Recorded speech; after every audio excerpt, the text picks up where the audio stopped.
সকাল সন্ধ্যায় হালকা খিদে পেলে যদি কোনো হালকা ও টেস্টি খাবার খাওয়া যায় তো মজাই আলাদা।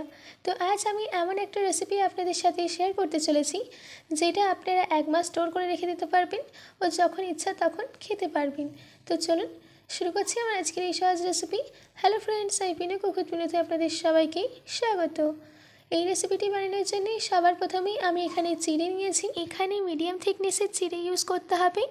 এবার আমি চিড়েটাকে ভেজে নেব। চিড়েটা ভাজার জন্য আমাদের একদম গরম তেল লাগবে। তেল গরম হয়ে গেলে চিড়েটাকে তেলের মধ্যে দিয়ে মিডিয়াম হাই ফ্লেমে ভেজে নিতে হবে। যখন দেখবেন যে চিড়েগুলো এরকম ফুলে এসছে তখন চিড়েগুলোকে তেল থেকে ভালো করে ছেঁকে একটা বলে নামিয়ে নিতে হবে।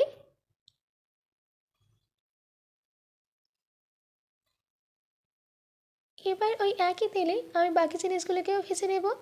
সবার প্রথমে কড়াইয়ের ওপর একটা ছাঁকনি রেখে তার মধ্যে দিয়ে দিচ্ছি 1 কাপ বাদাম। বাদামটাকে মিডিয়াম ফ্লেমে ভেজে নিতে হবে। বাদাম ভাজা হয়ে গেলে আমি বাদামটাকে ওই একই বলে নামিয়ে নেব।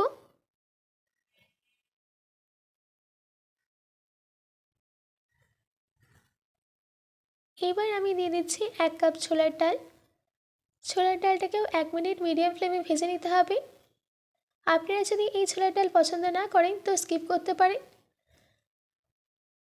ছোলার ডালটা ভাজা হয়ে গেছে, এবার আমি তুলে নিচ্ছি।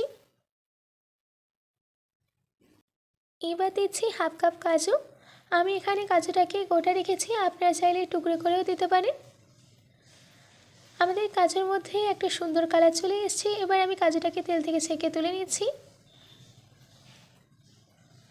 এবার দিচ্ছি 1/2 কাপ কিশমিশ। কিশমিশটাকে বেশি ভাজার দরকার নেই। যখন দেখবেন যে কিশমিশগুলো এইরকম ফুলে এসছে তখন এইগুলোকে তেল থেকে তুলে নেবেন। এবার আমি দিয়ে দিচ্ছি নারকেল।